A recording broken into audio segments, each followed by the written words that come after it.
तो बच्चों, अब हम बीते कल जो टॉपिक हमने कवर किया था, यानी कि अफर्मेटिव से हम निगेटिव सेंटेंस क्या है बना रहे थे, उसका हमने 3 नियम क्या है कवर कर लिया था।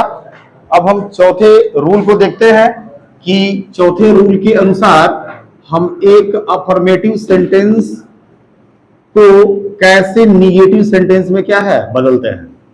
तो इसके लिए हमें थोड़ा सा बैक में जाना होगा, क्योंकि इसी ट्रांसफॉर्मेशन के अंतर्गत जहां हम एडवर्ब टू पढ़ रहे थे, क्या पढ़ रहे थे, जहां एडवर्ब टू पढ़ रहे थे, तो वहां उस एडवर्ब टू में जहां पे हमको जो है, जहां पे T double O plus adjective plus infinitive, इस पैटर्न के जो वाक्य मिले थे, तो इस पैटर्न के वाक्यों का हमने ट्रांसफॉर्मेशन कॉम्प्लेक्स सेंटेंस के अंतर्गत किया था। समझ रहे हैं? यानी जहां एडवर्ब टू को हम हटा करके वाक्य का रूप बदल रहे थे, समझ रहे हैं? यानी कि रिमूवल ऑफ एडवर्ब टू के अंतर्गत यह नियम आपको पहले पढ़ाया गया था ट्रांसफॉर्मेशन के अंतर्गत पहले टॉपिक में। तो यहां पे हम कुछ उसी रूल का प्रयोग करके एक अफर्मेटिव सेंटेंस को निगेटिव सेंटेंस में क्या है बदल लेंगे। समझ रहा है? अब देखिए, टी डबल ओ को so dash dash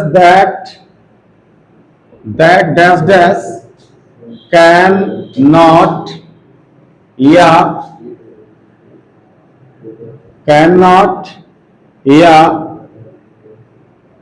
could not में बदलकर देखिए, ये हमारा रूल 4 क्या है, टी डबल ओ को सो डैश डैश दैट और that dash dash can not या कुड नॉट में बदलकर। तो यहां पे स्पष्ट है कि हमें टी डबल ओ को सो में बदलना है, और सो के बाद क्या आएगा हमारा, या तो कोई एडजेक्टिव आएगा या तो कोई एडवर्ब आएगा, उसके बाद दैट क्लॉज अर्थात दूसरा क्लॉज। तो दैट के बाद हमारा जो यहां सब्जेक्ट होगा वो पहले क्लॉज के कर्ता के अनुसार होगा। फिर अगर वाक्य हमारा प्रेजेंट टेंस में है तो कैन नॉट होगा, पास्ट में है तो कुड नॉट होगा। क्योंकि वहां भी हम जब इसे पढ़ रहे थे तो भी हम वहां एक अफर्मेटिव सेंटेंस से निगेटिव कर रहे थे, लेकिन वहां हम उसी टॉपिक को दूसरे तरीके से समझ रहे थे, और यहां हम उसी टॉपिक को अफर्मेटिव और निगेटिव के अंतर्गत क्या है समझ रहे हैं। तो दोनों में कोई अंतर नहीं है। एग्जाम्पल देखते हैं। मान लीजिए यहां दिया हो एग्जाम्पल, हमारा पहला एग्जाम्पल है अफर्मेटिव का। Affirmative, he is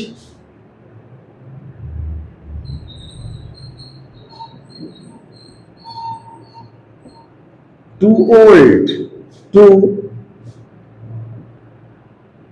work hard. देखिए, ये सेंटेंस हमारा बिल्कुल अफर्मेटिव मोड में दिख रहा है। ही इज टू ओल्ड, वह बहुत ज्यादा बूढ़ा है। टू वर्क हार्ड मीन्स क्या, कठिन परिश्रम करने के लिए। देखिए यहाँ एडजेक्टिव है और फिर इन्फिनिटिव भी क्या है आ गया ना, यानी he is too old to work hard. ये वाक्य हमारा साफ साफ अफर्मेटिव मोड में ही दिख रहा है। अब जब हम इसको निगेटिव में चेंज करेंगे तो अब ये क्या हो जाएगा, निगेटिव में हम चेंज करेंगे तो क्या हो जाएगा, he is so old that he can not work hard. देखिए वही है, सो डैश डैश दैट, यानी सो डैश डैश दैट, फिर क्या, उसके बाद अगर हमारा वाक्य प्रेजेंट टेंस में है तो कैन नॉट, और पास्ट में होता तो वुड नॉट होता। और यहां दैट के बाद जो दूसरे क्लास का हमारा कर्ता होता है वो पहले क्लास के कर्ता के अनुसार हम क्या कर लेंगे, लगा लेंगे।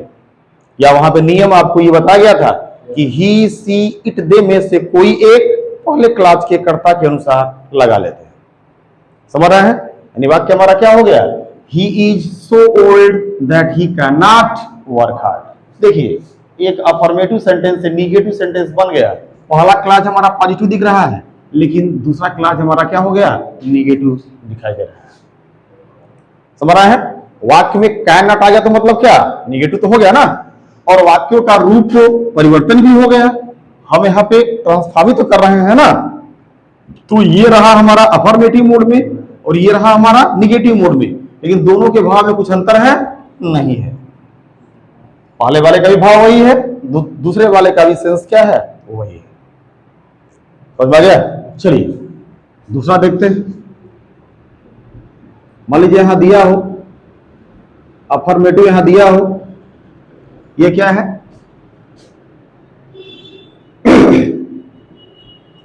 हर या हिज करना,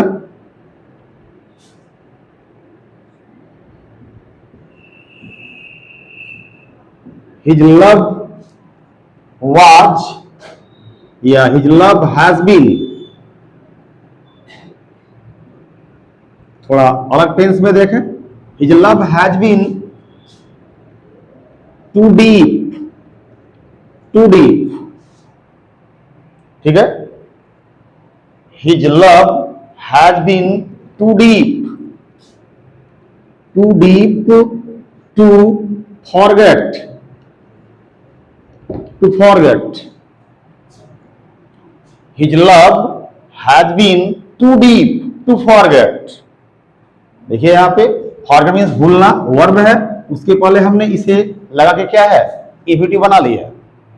अब इसका अर्थ क्या हुआ, his love मीन्स उसका जो प्रेम है, has been मीन्स रहा है, too deep बहुत ही गहरा, उसका प्रेम बहुत ही गहरा रहा है, to forget मीन्स क्या, भूलने के लिए। समझ रहा है?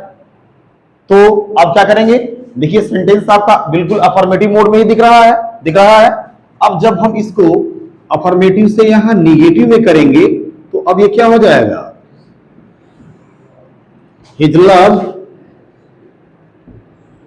हैज बीन, ठीक है, his love has been so deep, so deep, ठीक है, हाँ, his love has been so deep that,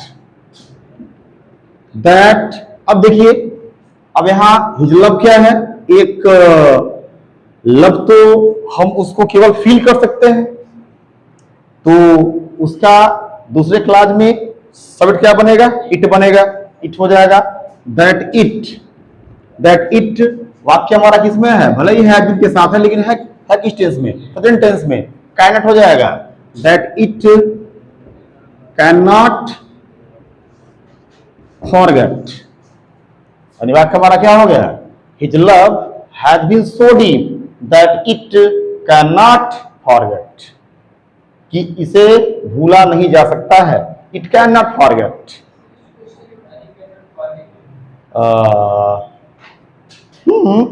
कर सकते हैं हिज लव। अब देखिए, अब यहां पे हम देख रहे हैं हिज लव है, तो यहां पे जो है अगर हम ही का भी प्रयोग करना चाहते हैं तो उससे भी हम सेंस बना लेंगे, his love has been so deep that he can not forget. समझ रहे हैं, या इट कैन नॉट फॉरगेट, तो यहां पे स्लैश कर लें, यहां पे हम इट स्लैश ही, दोनों में से किसी भी एक का इस्तेमाल कर सकते हैं। क्यों?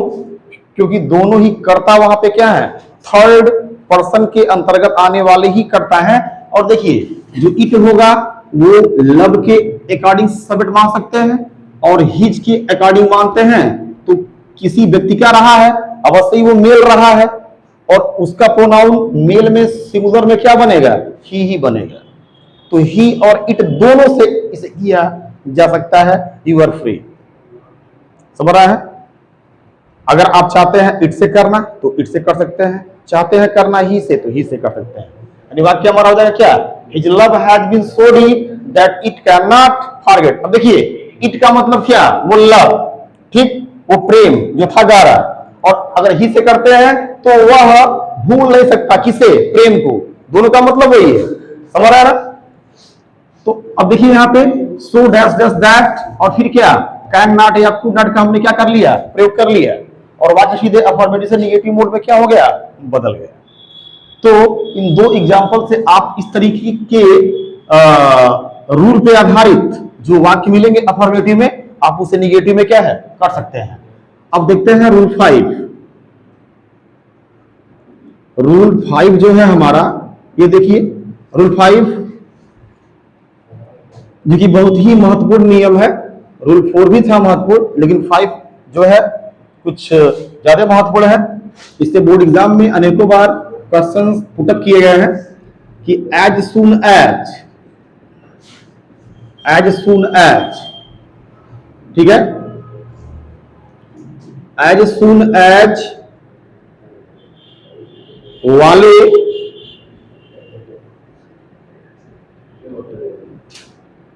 वाक्य को, एज सुन एज वाले वाक्य को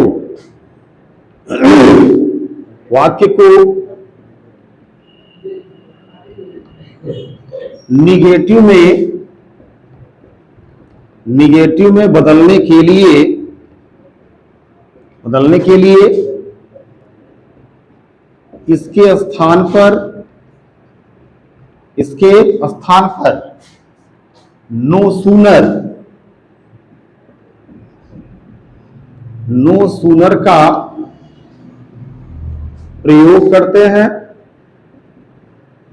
नो सूनर का प्रयोग करते हैं। ठीक, क्या हो गया? एज सुन एज वाले वाक्य को निगेटिव में बदलने के लिए इसके स्थान पे नो सूनर का प्रयोग करते हैं। यानी कि एज सुन एज वाला भी वाक्य हमारा अफर्मेटिव ही होता है, समझ रहा है? तो ऐसे वाक्य को निगेटिव में क्या है, बदलने के लिए इस एज सुन एज के स्थान पे हमें क्या लगा देना, सीधे नो सूनर, ठीक, का प्रयोग करते हैं। इसके बाद अफर्मेटिव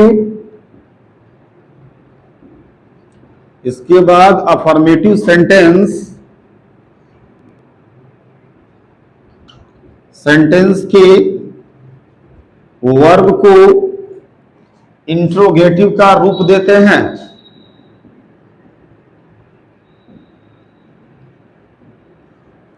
इंट्रोगेटिव का रूप देते हैं, ठीक।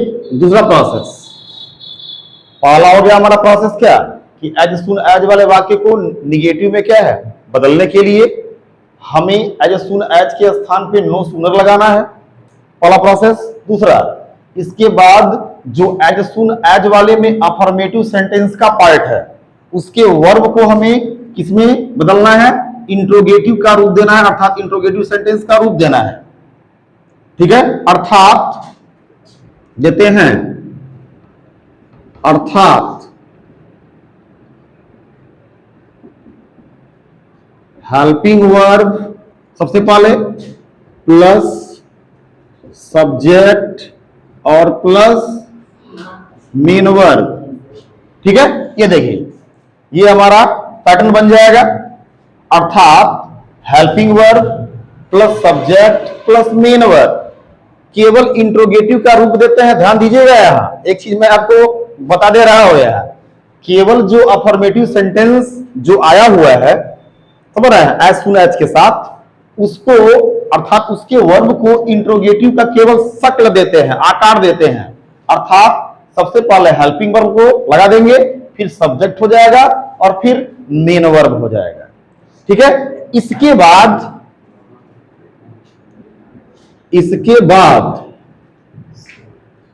दोनों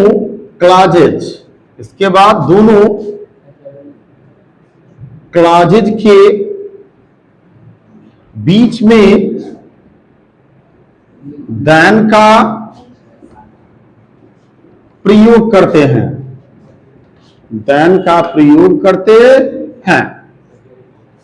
ठीक। दो क्लॉज हमारा हो जाएगा, एक हो जाएगा हमारा पहला क्लॉज नो सूनर के साथ बनने वाला, और दूसरा क्लॉज हो जाएगा जो एज सुन एज के साथ जो दूसरा पार्ट था जो अफर्मेटिव था, समझ रहा है। तो फिर दोनों क्लॉजेज के बीच में क्या है, देन का प्रयोग कर देते हैं, ये तो हो गया। लेकिन आपने इस अफर्मेटिव सेंटेंस के वर्ब को जो ये इंट्रोगेटिव का रूप दिया है, इससे वह अफर्मेटिव सेंटेंस इंट्रोगेटिव नहीं हो गया, वह इंट्रोगेटिव नहीं हुआ। कहने का मतलब यह है कि केवल हमने उसको इंट्रोगेटिव का आकार दिया है और वाक्य के अंत में कभी भी हम इंट्रोगेटिव साइन का प्रयोग नहीं करते हैं भूल करके भी, समझ रहा है? और वाक्य के अंत में इंट्रोगेटिव साइन का प्रयोग बिल्कुल भी नहीं करते हैं, केवल हम उसको उसका आकार दे देते हैं, समझ रहा है? एक एग्जाम्पल जब आपके समझ में आएगा, यानी आपके सामने आएगा, तो बाकी सारी बातें क्या हो जाएंगी, अपने आप स्पष्ट हो जाएंगी। जैसे देखते हैं, मतलब यहां दिया हो अफर्मेटिव, यहां दिया है,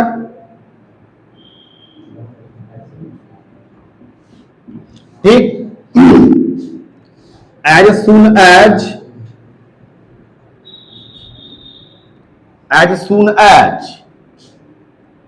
आई सा, as soon as I saw the tiger, ठीक है, as soon as I saw the tiger I ran away,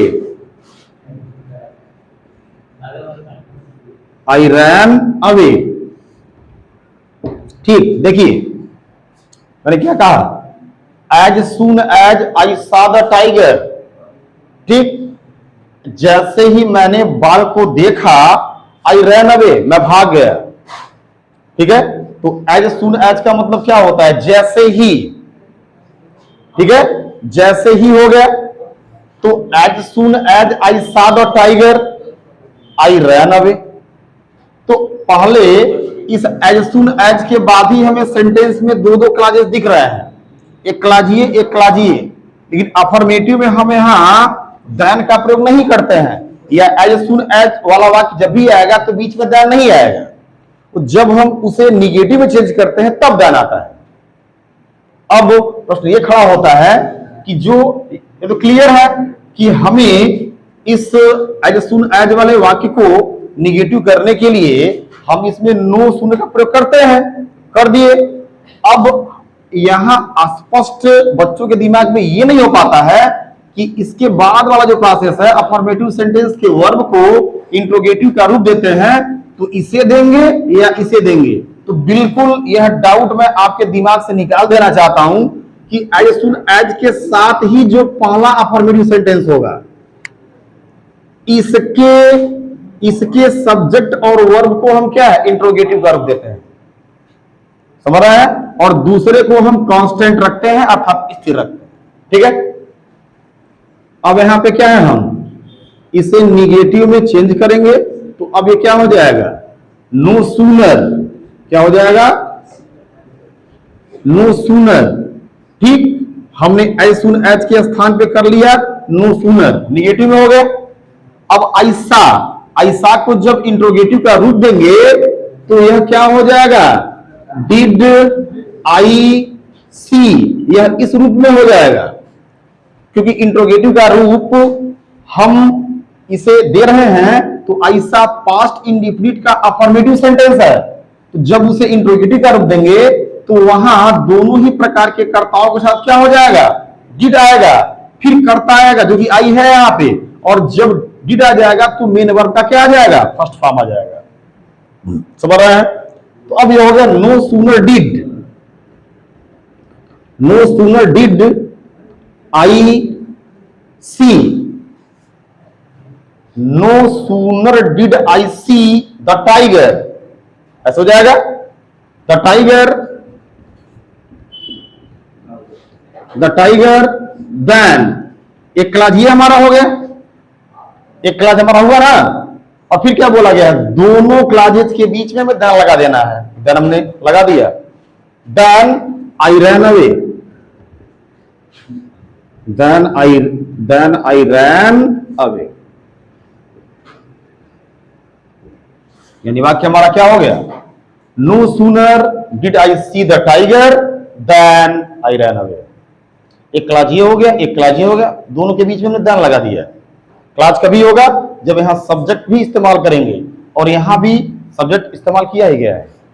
class क्या पहचानी वही है, एक सब्जेक्ट एक वर्ब, एक सब्जेक्ट एक फिट वर्ब, समझ रहा है ना, ऐसे कर लेंगे। तो एक एग्जांपल से ये वाक्य आपके समझ में आ ही गया होगा, क्योंकि ऊपर का संपूर्ण नियम जो भी है वो सब इसके साथ लिख दिया गया है। समझ रहे हैं ना। अब इसमें जो है हमारा रूल 6 है, समझ रहे हैं, जो लास्ट रूल है, रूल 6 जो है हमारा रूल 6, और वो आखिरी नियम है इसका। अफर्मेटिव से निगेटिव सेंटेंस करने का ये आखिरी नियम है, जो कि काफी इजी है। अगर हम इसको समझते हैं तो did not fail, did not fail, इसको आप याद कर लें। डिड नॉट फेल का प्रयोग करके भी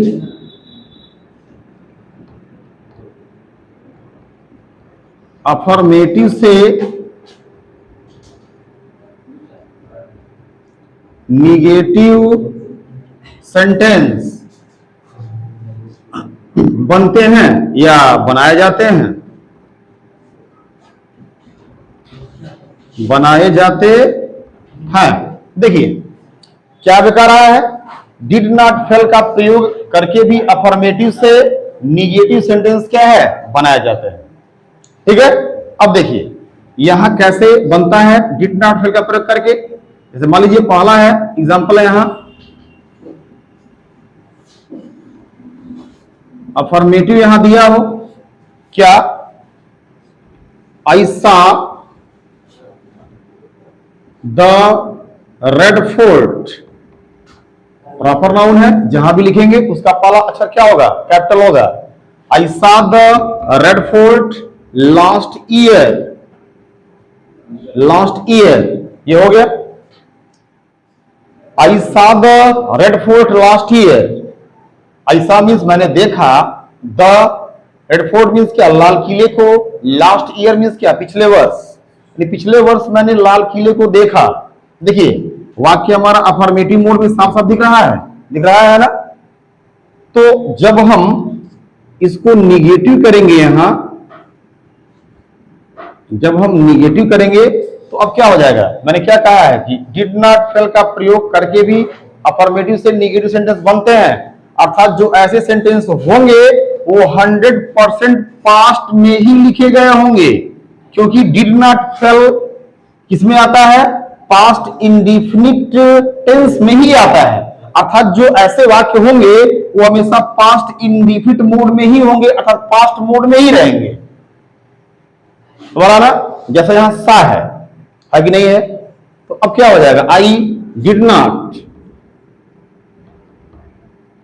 आई did not fail, I did not fail, और जब डिड नॉट लग गया और फेल लग गया तो सा अब क्या हो जाएगा, अपने मूल रूप में आ जाएगा, अर्थात सी हो जाएगा, क्योंकि डिड हमने इस्तेमाल कर लिया है उसके लिए। ठीक है, हेल्पिंग वर्ब। तो I did not fail to see, और इसके पहले हम क्या है, इसके पहले हम टू क्या है लगा लेंगे, टू सी हो जाएगा। Fail to see the Red Fort, the Red Fort last year, यानी वाक्य हमारा क्या हो जाएगा, I did not fail to see the Red Fort last year. अब इसका हिंदी में अर्थ क्या हुआ, I did not fail means I did not fail, मैं असफल नहीं हुआ। आई डिड नॉट फेल का मतलब क्या, मैं असफल नहीं हुआ। टू सी मीन्स क्या, देखने से। द रेड फोर्ट मीन्स क्या, Lal Qila. Last year means क्या, पिछले वर्ष। बात वही है, बात वही हुआ कि आई saw the Red Fort last year, बात वही हुआ, केवल कहने का तरीका हमारा बदल गया। यही तो है ट्रांसफॉर्मेशन, वही तो हम सीख रहे हैं। जो भी हम यहां सीख रहे हैं वो सब है क्या, ट्रांसफॉर्मेशन ही तो है। वही तो कह रहे हैं कि वाक्यों का रूप जो होगा वो तो 100% बदलना ही है। वाक्यों का रूप जो है बदल जाए, लेकिन उनके भाव में, उनके अर्थ में कोई अंतर, कोई परिवर्तन न हो, दिस इज कॉल्ड ट्रांसफॉर्मेशन। यही ट्रांसफॉर्मेशन अर्थात रूप परिवर्तन कहलाता है। और इस तरीके से हमने काफी इजी में, काफी आसान शब्दों में हमने पूरा का पूरा अफर्मेटिव से निगेटिव सेंटेंस बनाने का नियम क्या है, कवर कर लिया। अब इसके आगे हम इसके अगले पार्ट अर्थात कल हम कैसे निगेटिव सेंटेंस को अफर्मेटिव सेंटेंस में बदलते हैं वो हम कवर करेंगे। ठीक है।